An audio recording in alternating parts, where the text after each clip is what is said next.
today's newspaper now carries two most important news which are there. What are the news? One is editorial that we are going to discuss, but before that we will move to news part, which is on page number 14. Page number 14, Supreme Court seeks center's reply on plea over anti-defection law. That is the news for us. So overall, first thing, defection, earlier also we have read one particular article about it. Now, a quick revision with respect to the facts. That's it, nothing more than that. The facts from polity. So this relates to defection. And when I talk about defection, defection is what? Changing of the political party. Okay, that's the defection. Now, defection as such has been defined by or has been mentioned in Schedule 10 of the Constitution. Let's understand the issue over here. Now, defection, according to 10th schedule of the Constitution, defection invites disqualification. So it is as said, it is to discourage the politics of Ayaram Gayaram. So that should not be, the defection needs to be discouraged, and that's where 10th schedule, it attracts disqualification. But there are few sections in 10th schedule which provides protection against disqualification. Okay, what are these sections? So these sections which have been there had been para 3 and para 4. Para 3 dealt with, I'm using the word, dealt with split. And para 4 dealt with merger.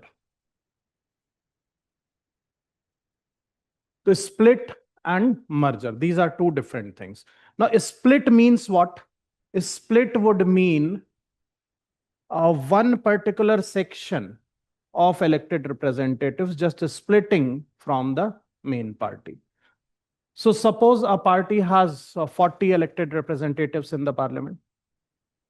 Okay, now 15 of them decides that we don't want to remain with this party. So they can split away from the party, not necessarily forming any other political party, registered party or so. They can just split away and remain as a separate group, independent group in the parliament. Okay, that is called as a split. Now, split mein, the requirement was 1/3. 1/3 of the elected members or legislators. So which means the number that I gave you, 30, say for example, 30 is the number. So how much would be required then? Minimum of 10 would be required. If 10 together is split away from the party, they would not attract disqualification. That was in para 3. But para 3 has been removed now. Okay, by Constitutional Amendment Act, I think 92nd or somewhere. Okay, but this has been removed now. So this condition do not exist. Now para 4, what does that read? Para 4 is about merger. And para 4 says that the merger can be allowed if the political party allows that merger. And listen this part carefully. One says that political party allows that merger and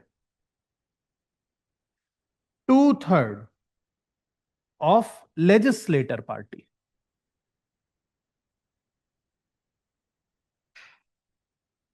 Agree to this. A political party and legislator party, what is the difference between these two? Legislator party only comprises of elected representatives from that party. So as I said, Let's take, for example, political party A.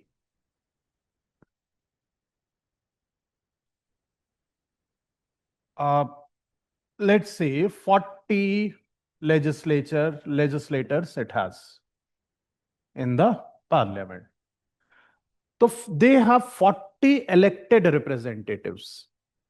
But these 40 alone, do they represent political party? They represent political party, correct? But they alone do not constitute political party. Political party would mean primary members of the party. So if now, let's say, for example, you say BJP. So BJP, there is a primary membership. Okay, even you, even I can go to BJP office, get a form, fill up a form and become officially what is primary member of the political party. Although I do not intend to contest elections or become a legislator, but I am part of the party. That is political party. Legislator party would be different then, correct? And which should be subset of another?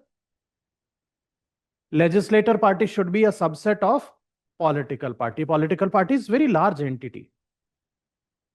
So now in this case, when para 4 reads this, what does it say?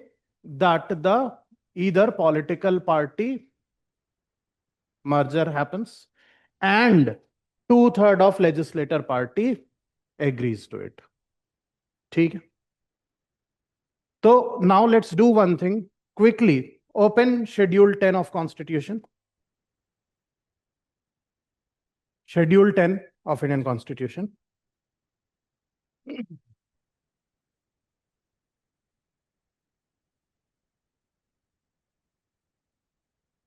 Okay. Found the text.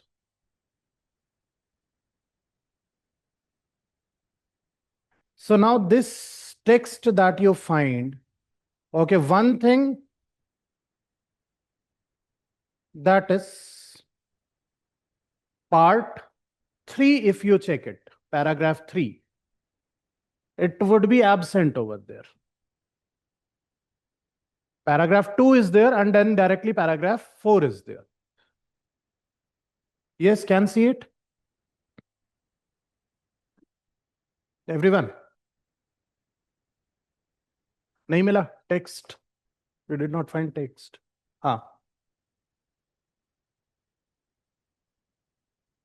That one only, that one. Open that one. 1, 2, and 4. Kya hua? So everyone can see 1, 2, and 4 directly. 3 is not there. 3 was about the split and 91st Constitutional Amendment Act. From that, it has been removed.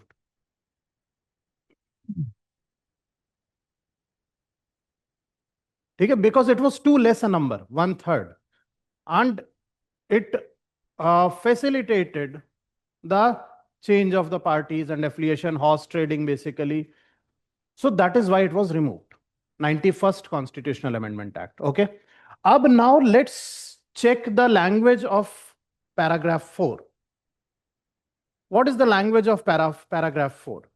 It is saying a member of a house shall not be disqualified under any of the paragraphs where his original political party merges with another political party and he claims that he and any other members of his political party A have become members of such political party and B have not accepted the merger and opted to function as a separate group, and from the time of such merger, such political party or new political party group, whatever. Okay, that's one case. So over here, the problem comes up from subclause 2. And what is it reading? For the purpose of subparagraph 1, the merger of original political party of a member of a house shall be deemed to have taken place if and only if not less than 2/3 of the members of legislature party concerned have agreed to such merger. Now this is the source of confusion. Why? On one hand, you are saying political party and legislator party you are keeping separate. You are saying political party should allow the merger and 2/3 of legislature party should agree to it. But then in subclause 2, you are saying कि अगर 2/3 of legislature party deem merger to have happened, then merger has happened. Which means then you have removed this role completely. You are saying this will happen if this happens. If they say the merger would be deemed to have happened. So then do you think there is any role of the political party then? No. Then it becomes the role of legislature party only. And that is what has been the question right now, okay, with respect to this news, what has been argued in Supreme Court. That it ignores the role of political party as such. And these rules now purely give power to legislator party. क्योंकि when you talk about political party, देखिए political party में what will happen? Political party में what may happen is we say that whole of the party would decide. But like I said, if I go and become a primary member of X party, that does not mean that if they are going to take a decision on merger, they will come and ask me. That generally is not how it works. So how it works, who will tell about the merger? Probably leader of the party. Leader of the party. But what if leader of the party is not a part of legislator party? What has been happening in the case of Trinamool Congress right now? That is the case scenario. So if the lead head of the party, political party, is not a part of legislator party, then legislators themselves can define the merger with the political party leadership having no role in that, no say in that. That is what has been argued, that political party is a larger organization. Political party is not equal to legislator party. Legislator party is derived from political party. So what has been derived from a larger entity, that a smaller entity cannot determine or should not be allowed to determine the future of larger entity. That is the question over here, argument over here. Okay, understood the issue, what is there? And behind that, this particular part. You only need to know this part where, which paragraphs, paragraph 3 deleted 91st Constitutional Amendment Act, paragraph 4, what it says, and from subclause 2, why the confusion arises, why the issue arises. Okay. So now when this has been argued in the Supreme Court, what Supreme Court has said basically is we are not going to entertain this because it is in the realm of parliament. Okay, Supreme Court has no say in that. Okay, you only, matlab parliament only, you created the law, you passed the act, you adopted the act. So if there is any changes which are required, you only have to do that. Why we would intervene? And there is nothing which is unconstitutional in it. Is the operational part, na? Ki there is one clause which is proving to be a hindrance in the true operation of the act. So if it is operational part, then judiciary has no role in that. It is very well defined and established principle. So that is what Supreme Court has said, that if it is there, you don't raise question in front of us. Raise the question on the floor of the parliament and deal it there only amongst yourself. It's about you guys only. So you decide amongst yourself what should be the rule. If it will become unconstitutional at any point of time, then we will come into picture. So that's whole of the news all about. Okay. So read the news quickly then. Okay. Read the article. Any clarification required from there? Okay. Abhi, there is nothing in the news as such. Okay. It's more about a revision of the backgrounder. So very, very important part, because right now everyone is talking about it. We have seen earlier, we have written an answer on also, in fact, based on that defection, moral aspects of defection. ठीक है, now moving on to the next news, which is on page number 10, the editorial part. So in the editorial, we have this editorial which is beyond compliance, India's road to cleaner mobility. Is first of all, we'll try to understand the backgrounder of this. This article is in the backdrop of the draft that has been released by government recently with respect to cafe norms. So cafe norms, what do we mean by cafe norms? So cafe norms, cafe reads corporate average fuel efficiency. Ab pehle let's understand it, then the pointers I'll dictate actually. Okay, what you precisely need to write.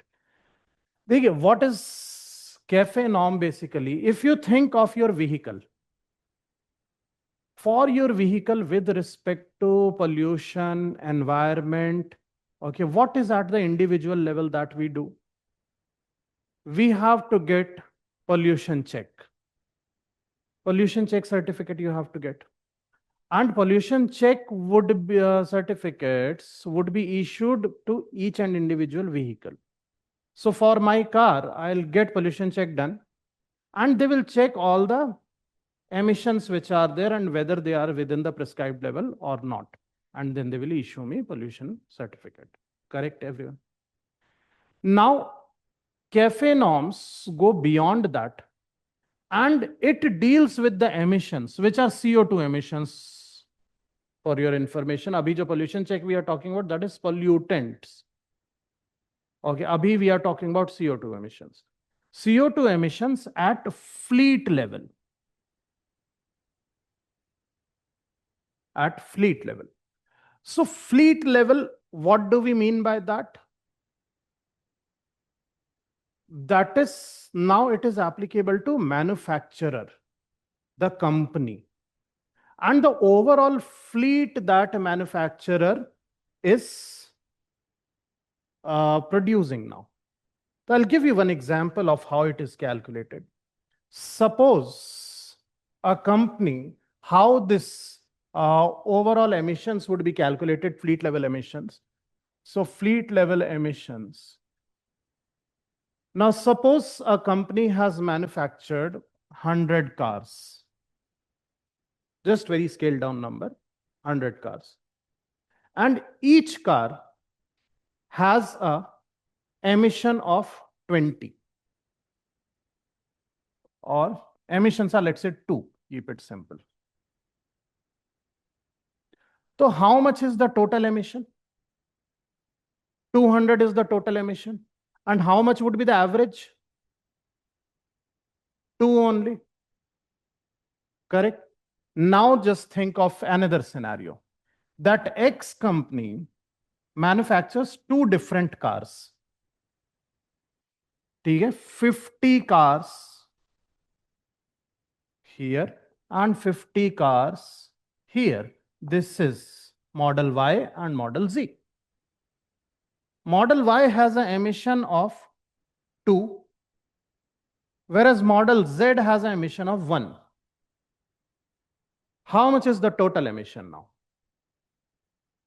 150 is the total emission. How much would be the average? Total cars sold 100. So average would be 1.5. So 1.5 is the average emission. This is across 2 models, which is going to happen. A manufacturer who would be there, they would be producing 10 different models with different emissions. So now it makes sense 1.5 average aa raha hai kyunki I have taken equal number of cars, of course. 2 and 1, to uske beech ka average 1.5 aa gaya. This is what is called as fleet level emission. Okay. Ab fleet level emission pe there are caps which the government put on the companies. Ab now I'll give you one more example. Over here, suppose this company makes 100 cars of model Y, which has an emission of 3. highly emitting. So if I remove this and only consider this, then its fleet level emission average would come to 3 only. So what the company will do now? The company will also start manufacturing some model which has low emissions. Also, I'm using the word. And now the company manufactures 50 cars of Z model which has a lower emission. Now, how much should be around average? Something like this would become 300, 350 divided by 150, 2 point something. 2 point something. So 2 point something, which means it has brought down the numbers from 3 to 2 point or some odd numbers. So if the government has put a cap on 2.5, कि 2.5 से ऊपर नहीं जा सकता, then what the company should do? It should increase this number. If it increases this number to 100, then it would come down under 2.5. Getting my point?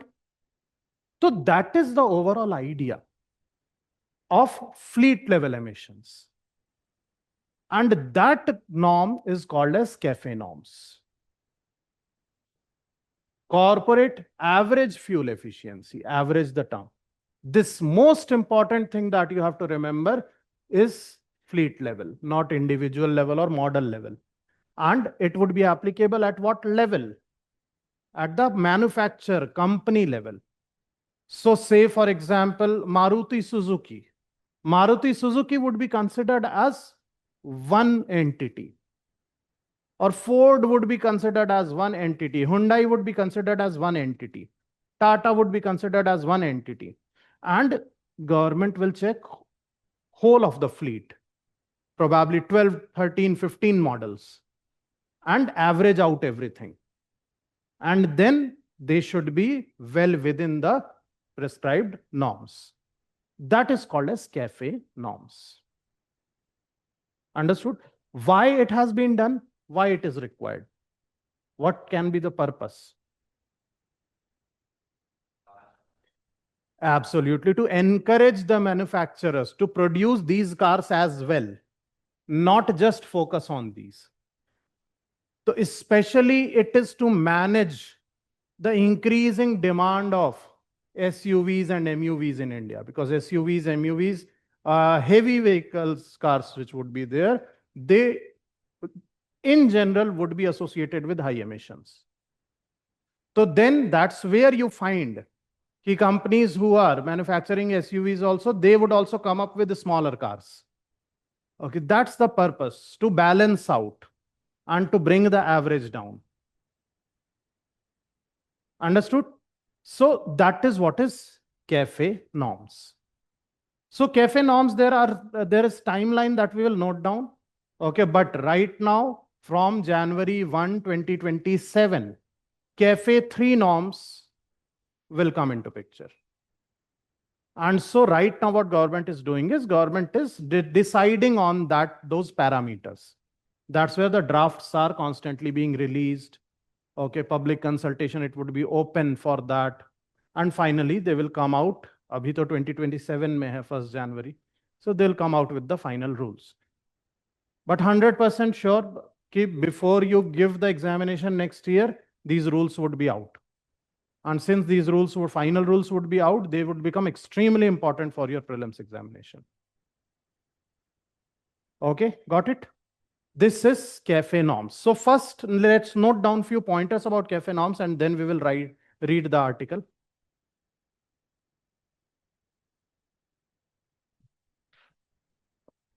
So CAFE, at their corporate average fuel efficiency. Corporate average fuel efficiency.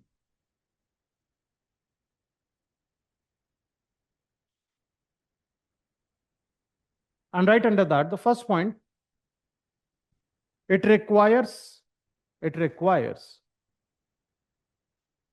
each automobile manufacturer. It requires each automobile manufacturer to maintain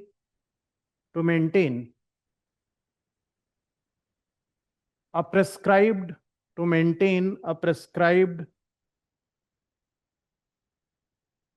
fleet level average.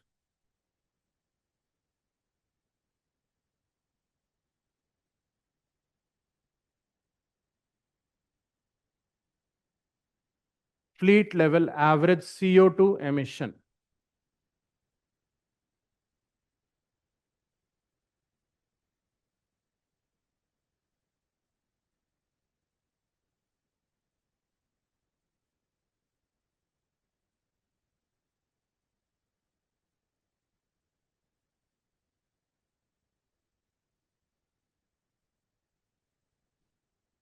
Formula right there.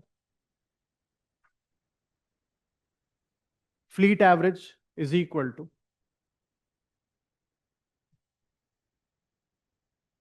what should be the formula? Emission into number of vehicles.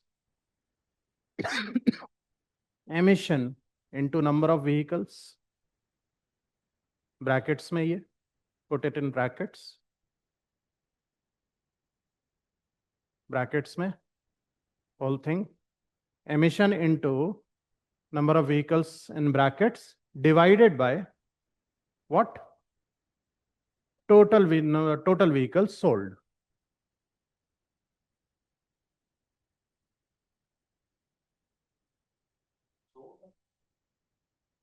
Sold basically in the market, what has been sold, what has hit the road, that is what you measure.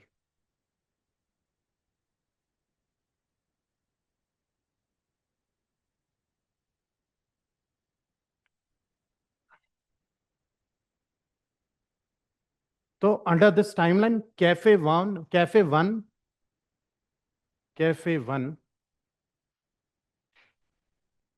2017-18,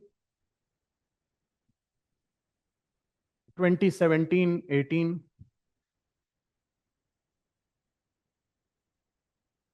Cafe 2,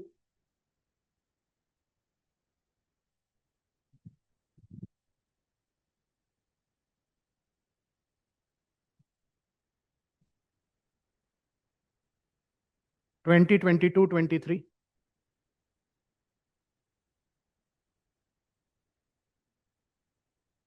and Cafe 3,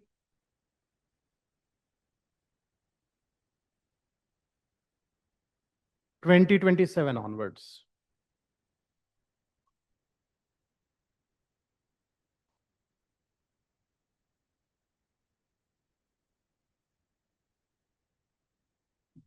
Okay.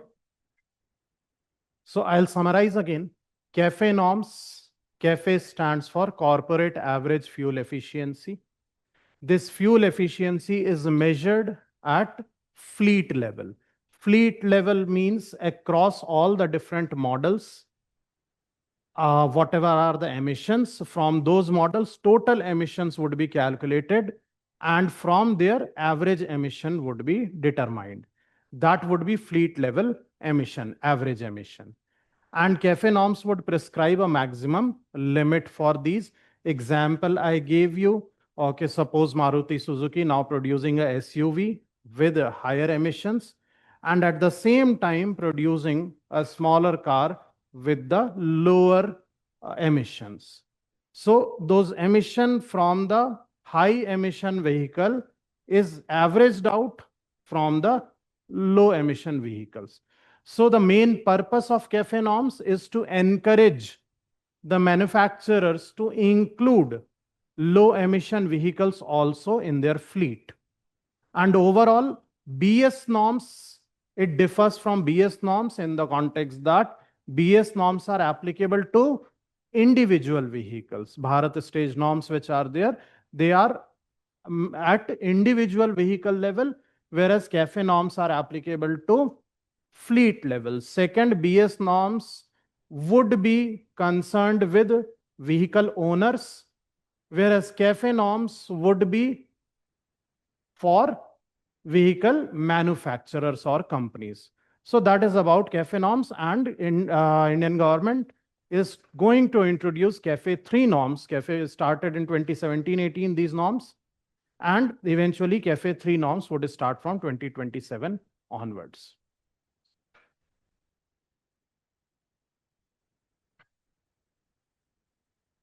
Okay, got it? So now rest of what is there is for us to read. First I'll summarize this, after that you read the article. Okay, over here if you see, what we basically do is again divide whole of the article into parts.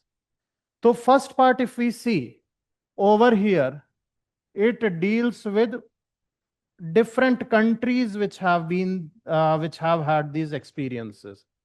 Okay, including what has happened in United States, then the case of China.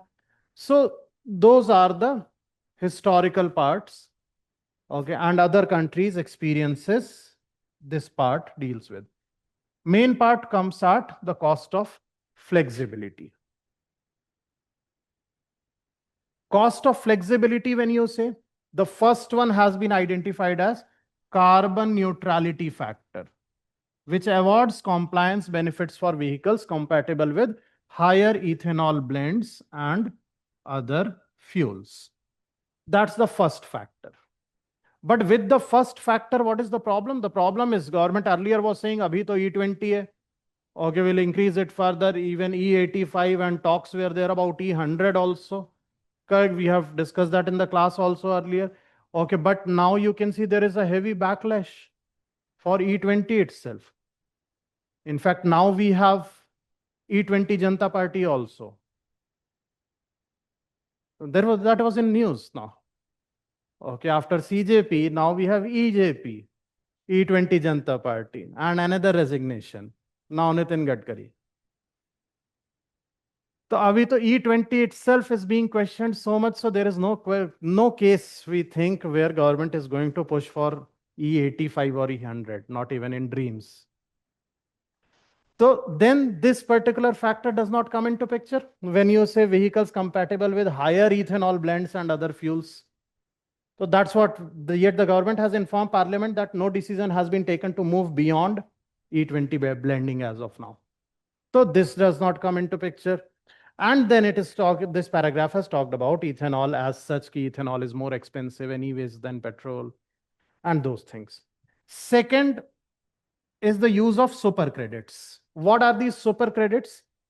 Battery EVs, plug-in hybrids, strong hybrids, and flex fuel vehicles receive additional weight in fleet calculation.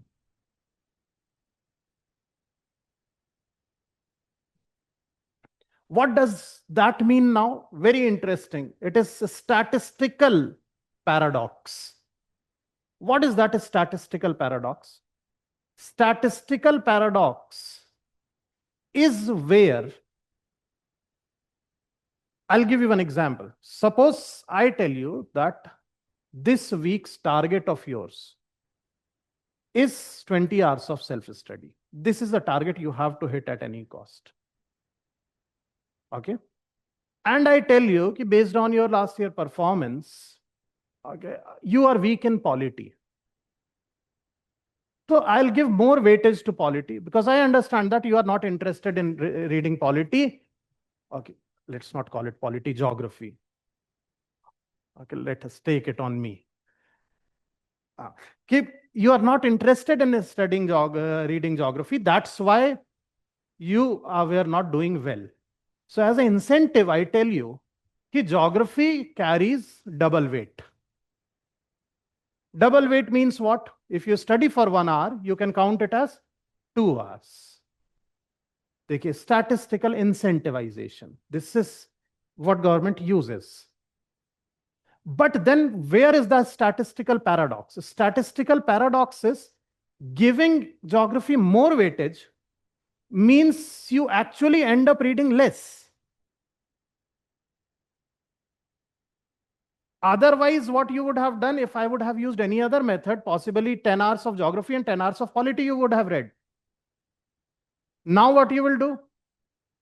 10 hours of polity and 5 hours of geography, and target met. This is a statistical paradox. That while giving higher weightage, I am trying to incentivize you so as to encourage you to study more. But if this statistical encouragement comes up with meeting a target, then you finally end up doing it less. So was there any benefit then? I was trying to encourage you to study more. The idea would have been that you should have ended up studying geography more and polity less, because polity is already strong for you. Geography, you are not doing good. But what technically I did was I further cut down your study hours. Where you would have actually given it 10 and 10 hours, it has come down to 5 hours only now. So is there overall benefit? Absolutely not. Now this, let's see how it applies over here. Ab government is saying कि we will give you super credits for what? EVs and the related whatever efficient cars are there or vehicles are there. इनका weight ज़्यादा होगा. Now weight is more would mean what? What the manufacturers will end up doing? They will need to produce less of those vehicles. If they were earlier required to produce 50, now they can do with 30 only, because the weightage is more and they will still hit the target. Getting my point? So this is a paradox, you see. You are trying to encourage more of these fuel efficient vehicles on the road, but giving these super credits and additional weightage defeats the purpose. Understood everyone? Statistical paradox. So this is the second point or second argument that is given over here. Third mechanism is banking and trading of compliance credits. Generally credits, how do they work? We have studied carbon credits also. Okay, any other credits which are there, how do they work? Okay. If you perform beyond what was given to you, you earn credit. And if you perform less, you are deficit of the credits, then what need to be done? You have to buy credits.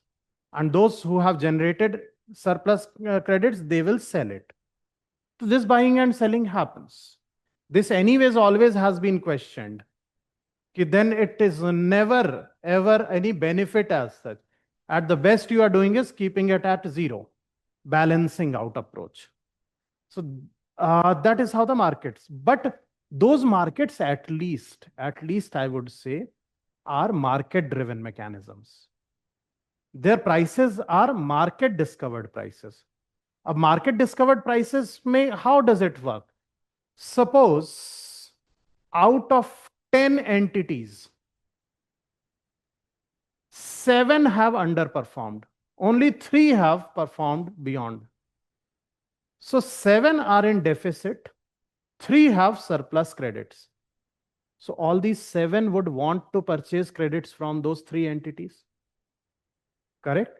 The demand for credits would be, and so prices would be higher. Prices will shoot up. So carbon credit ka price would go higher. As a deficit entity, if I have to purchase those carbon credits at double the price, next year I'll keep in mind that I do not remain over here on this side. Rather, I'll think कि वहां चलते हैं, वहां benefit ज़्यादा है, क्योंकि prices I'll get to sell at higher prices. And I am not the only one thinking like this. All the 7 are thinking like this. So there is a high probability that next year, okay, only 1 or 2 or no one would remain on this side. Correct? That is because it is market driven.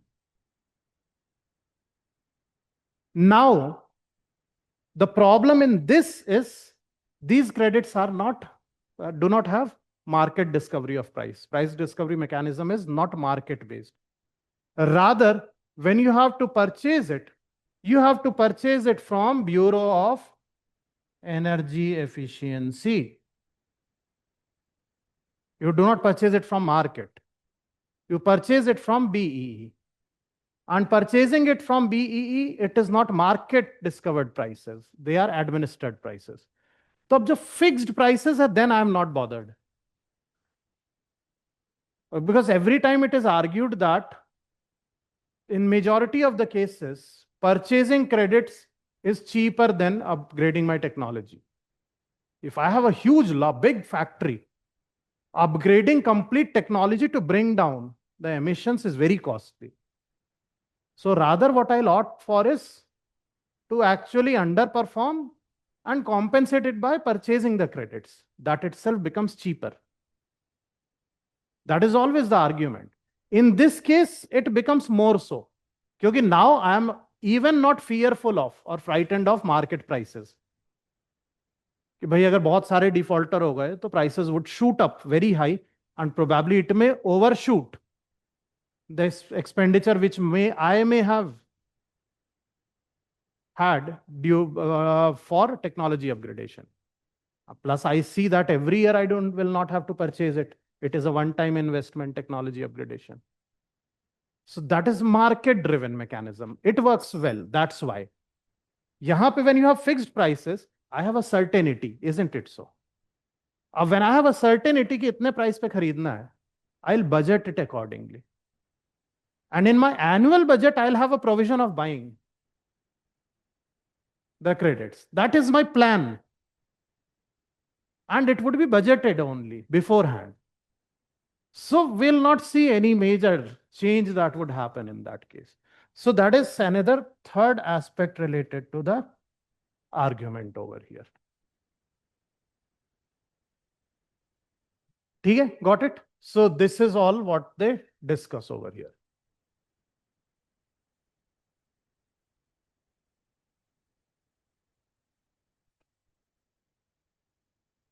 Now, next is compliance is assessed over 3-year blocks before shifting to 2 years block.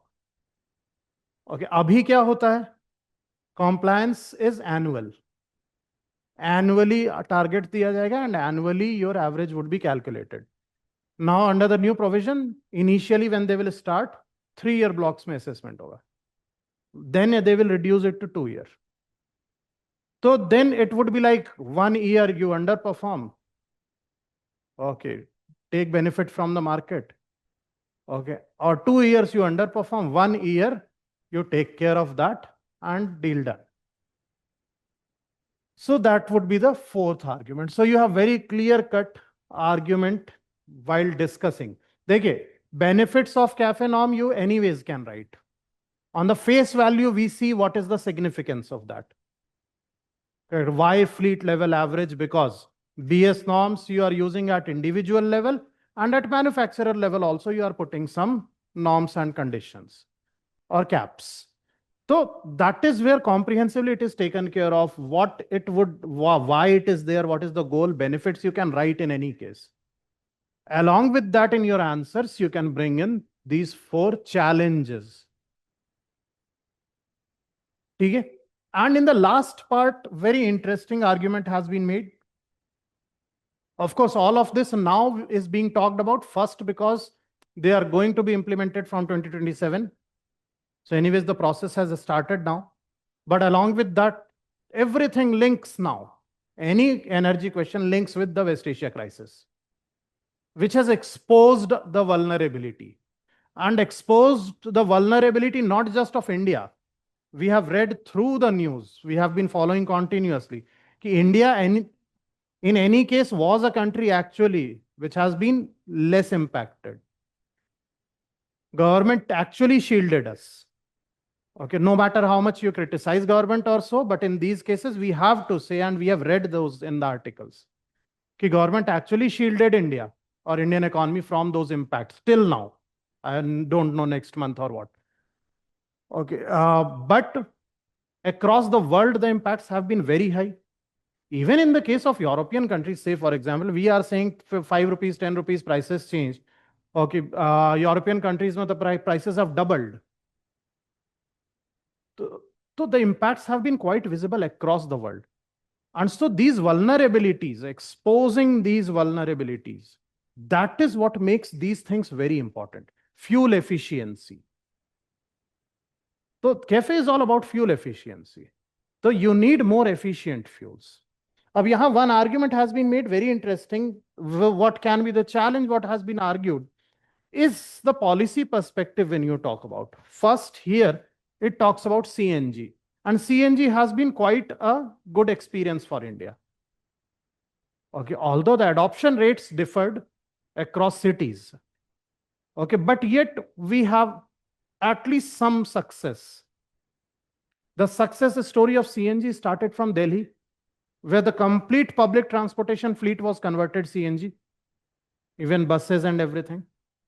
Okay, rest of the cities were late to adopt it because of infrastructural constraints, nothing more than that. Okay, but even now, if you see, say for example, in Bangalore, now in Bangalore, rarely you will see a non-CNG auto rickshaw. All of them, almost all of them are green colored ones now. So auto rickshaws are all running on CNG. You have a lot of buses, I'll not say all. Okay, I see a mix on the road, but good number of buses also running on CNG. So this is the same with each and every major cities which are there. So with CNG, we have had our share of success, no doubt in that. Only infrastructural challenge was there, which was supply of CNG, which still is a challenge. If you go to CNG stations, you can see that challenge, where at any point of time, there would be a very, very long queue. So that still is a challenge, but yet success story has been there. That is because of the policy. अब यहाँ policy का बात, what they are saying is the goals that the government is setting. The goal that government is setting, the article argues that it's not even a goal at all. क्यों? Because the goal that you are setting, it is almost what industry has already achieved voluntarily. Like they are targeting 30% of the fleet to go eco-friendly. That is what majority of the companies have already eyeing for. 20% they have already achieved, majority of the manufacturers. And they themselves, before the norms itself, they have set a target of 30% by themselves. So if you come up and say कि नहीं 30% करना पड़ेगा, they will say anyways we were going to do that. You come up with the norms or not. It was anyways our plan. So then it makes no sense. So that is what they are saying. Do not just take into account what the market is already doing voluntarily. We have to go beyond that. But in any case, in the conclusion, we have to understand that all of these can only be done with the consultation of stakeholders. Because any of these involve a price with it. So when you say a lot of things go parallel, correct? When you say environment, along with that, always the first thing that pops up in the mind is development. And the moment you start forcing your manufacturers like this, the first thing that falls flat is your Make in India and your national manufacturing policy. National manufacturing policy, what is its target? Now the syllabus linkage we are doing. National manufacturing policy, what is the target? Anyone? The target of national manufacturing policy is to take the share of manufacturing sector in India's GDP to 25%. Okay, which presently is hovering around 13-14%. So that's the target, because we see this imbalance in the India's GDP, where a large proportion is which sector? Service sector. So that's where Make in India comes into picture. And that's where national manufacturing policy comes into picture. Correct? And we understand it is very, very important, because majority of the problem in Indian economy arises from this particular imbalance only. When you say domination of service sector, okay, still going with the service sector also, we can keep growing in terms of GDP. Even if we don't do anything with the economy right now, still then, because service sector is so strong in India, okay, still you would be clocking 8 to 9% of GDP growth rate every year. No doubt in that. But the problem is when we are calling it a jobless growth, Yes, this is a very popular term these days. Jobless growth. Government says 10% GDP growth hua. So then other party would ask, but where is the employment? So why this jobless growth is happening? Have you ever thought of it? Why jobless growth? ऐसा तो नहीं होगा कि government don't want to give job or don't want to create job. There has to be some structural problem, na? In any case, you have to understand that whatever government is there, okay, in terms of creating this, creating that, every government wants to do that.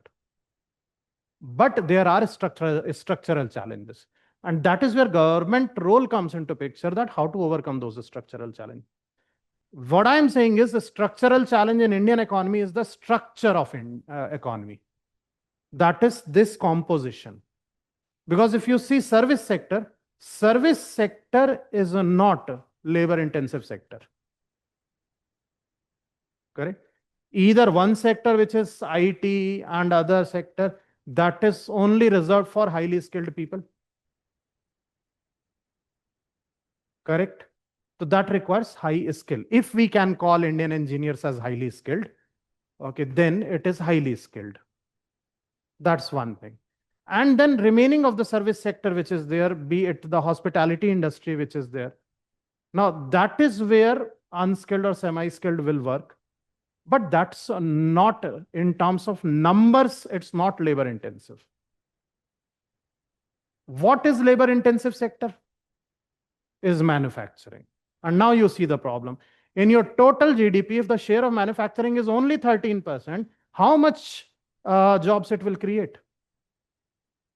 That's where the government said, and that is the significance of Make in India. It's not just rhetoric. Make in India, and that is what has been translated into and very clearly visible in national manufacturing policy. Promoting Make in India, targeting 25% share in GDP. This is what is going to create jobs.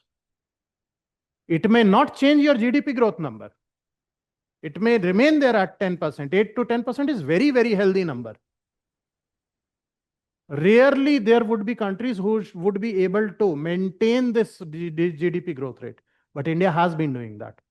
So I'm not saying if manufacturing increases to 25% of its share, okay, it will change this number. It may remain at 10. But what it will change is the internal composition and the jobs, and whether this GDP growth actually is translating into increase in per capita income, average per capita income increase. Because with this type of growth, per capita income has increased, but only for few section, which is the middle class, that also upper middle class. Okay, so trickle down has not taken place. And that is where this will come into picture. Okay, correct? But why did I told you this? Why we went into this discussion? From CNG में भटक गया इधर उधर.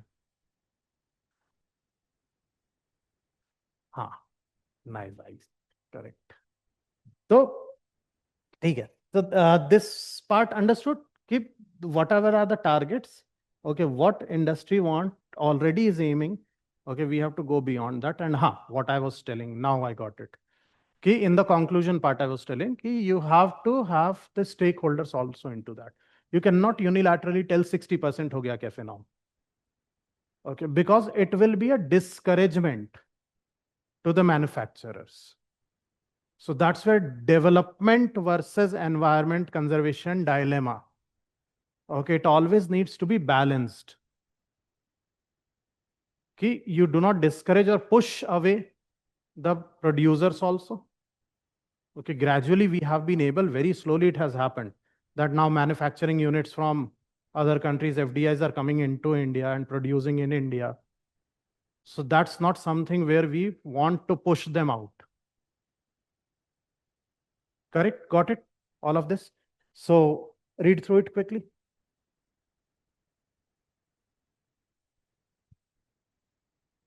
चलिए, completed everyone? ठीक है, that's it for today.